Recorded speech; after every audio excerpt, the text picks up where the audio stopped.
ఇవాళ చదువును మనం నిర్లక్ష్యం చేసే పరిస్థితి లేదు. ఈరోజు నేను ఉన్న వాస్తవం మీ దగ్గర చెప్పదలుచుకున్నా.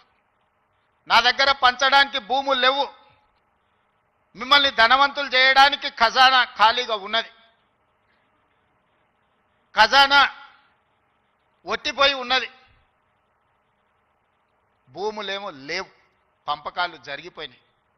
ఈరోజు తెలంగాణలో 1,50,00,000 ఎకరాల వ్యవసాయ యోగ్యమైన భూములు ఉంటే 96% చిన్న సన్నకారు రైతులే. అంటే ఎకరము 2 ఎకరాలు 3 ఎకరాలే.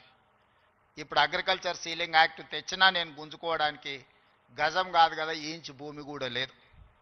అందుకే మా దళితులకు, మా గిరిజనులకు, మా బలైన వర్గాలకు, మా మైనారిటీ సోదరులకు, మా తమ్ముళ్ళకు, మా చెల్లెళ్ళకు నా సూచన ఒక్కటే: మీరు ధనవంతులు కావాలి, మీరు గొప్ప వ్యక్తులు కావాలి అని అంటే రాష్ట్ర ప్రభుత్వం పంచడానికి భూములు లేవు, నింపడానికి ఖజానా లేదు.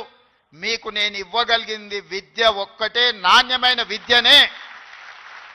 మీ తలరాతలను మారుస్తుంది.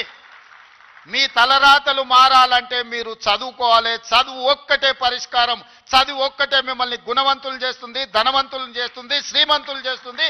ఈ తెలంగాణ సమాజంలో మిమ్మల్ని భాగస్వాములను చేస్తుంది.